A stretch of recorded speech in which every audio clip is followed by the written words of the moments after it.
The UK, by the way, is imposing a new wave of sanctions against Russia for its invasion of Ukraine. The British Foreign Secretary announced 65 new sanctions against several Russian industries, banks, and billionaires. Those sanctions also target the Wagner Group, which the British government says was tasked with attempting to assassinate Ukrainian President Volodymyr Zelensky. And joining us now on the set here in Washington, British Ambassador to the United States, Karen Peace. It's good to see you again. Thank you very much. Katty Kay has the first question for you, Katty. So we're heading into this NATO summit at what seems to be a pretty critical time. The war has gone on for a month. It is clear we are going to have to prepare for this to go on longer and keep NATO unified.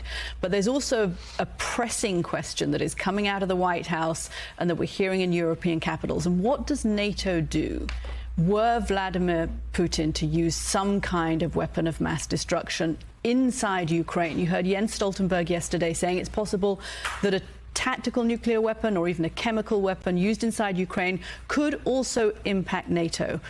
What is the discussion taking place, and what's the clarity in the thinking in London and in other NATO capitals about how NATO would respond to that? Well, thanks very much, Katty. And can I just start by sending my condolences on the death of Madeleine Albright, who was a tiring figure and who I had the honour to meet in Washington. So such a huge loss, and she'd have a lot to say about this very topic.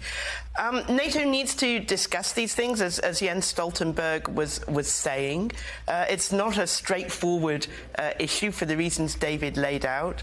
NATO doesn't want to escalate, but if Putin escalates by use of weapons of mass destruction, then the President and Boris Johnson have said there will need to be very severe consequences.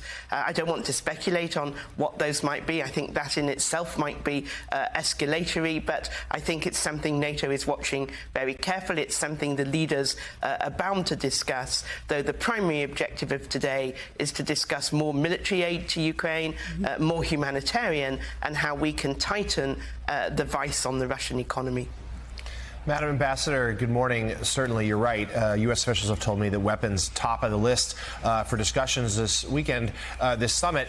But it's not just that. And obviously, Russia is supplied by energy and gas, what it can export to other countries. The U.S. and U.K. have banned that. The rest of Europe hasn't. They rely far more on Moscow than the other nations. But what can be done to help Europe start to wean itself, even if it can't be immediate and complete, wean itself off of Russian energy, which would deprive Putin of his economic lifeline?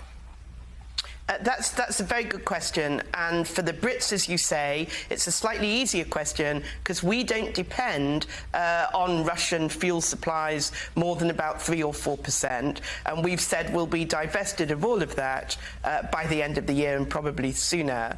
For the rest of Europe, it's harder. There's a bigger dependency, so we need to start the transition. We are working with the Americans to get more LNG into Europe. We've come to an arrangement with the Port of Baltimore. Our Trade Secretary was there recently. The LNG terminal in Baltimore will ship more LNG to the UK and we'll ship it on to Europe. So we can take measures like that, transition measures, but fundamentally the economies of Europe, including the UK, they're going to have to accelerate the transition away from fossil fuels. That's very difficult at the moment, but we need to find a way to do that. David Ignatius.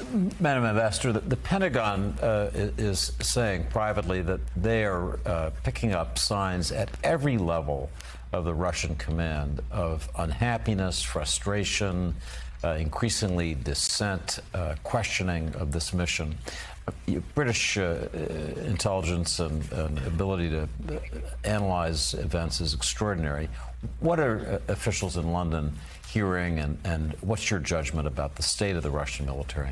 Well, I think we saw an astounding account of incompetence on the footage just now on the programme. They haven't got their supply lines. They've got bogged down. They haven't got proper command structures. We know they've lost 5 generals. We know the conscripts are unhappy. And we also know that the Russian military had its doubts about a full-scale invasion right from the start. So I think we very much share the American analysis. It's something to watch very carefully.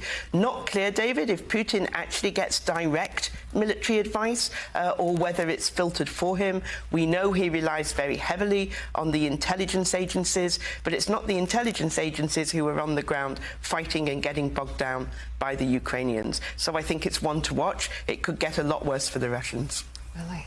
Ambassador Pierce, good morning. The performance of the Ukrainian military here, the leadership of President Zelensky over the last month or so have led many to believe that Ukraine should, in fact, be a member of NATO when this is all said and done, or maybe sooner. What's your view on that?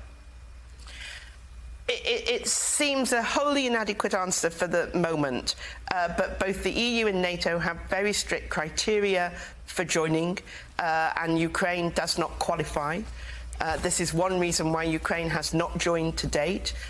Were we to let Ukraine in now, that would bring NATO directly into conflict with Russia, and that would be very dangerous, and it would be escalatory for everybody, and fundamentally that would be even worse for the citizens of Ukraine. So what we are doing is increasing the measures and the means by which Ukraine can defend herself, and as your footage has showed, Ukrainians are doing a great job on that, certainly better, I think, than any of us expected. So it's our job to keep supplying them so that they can go on defending their country. All right, British Ambassador to the United States, Karen Pierce, thank you so much for coming back on the show this morning. Hey, thanks so much for watching our YouTube channel. You can follow up on today's top stories and breaking news, or catch up on your favorite MSNBC shows all in one place. Download the NBC News app today.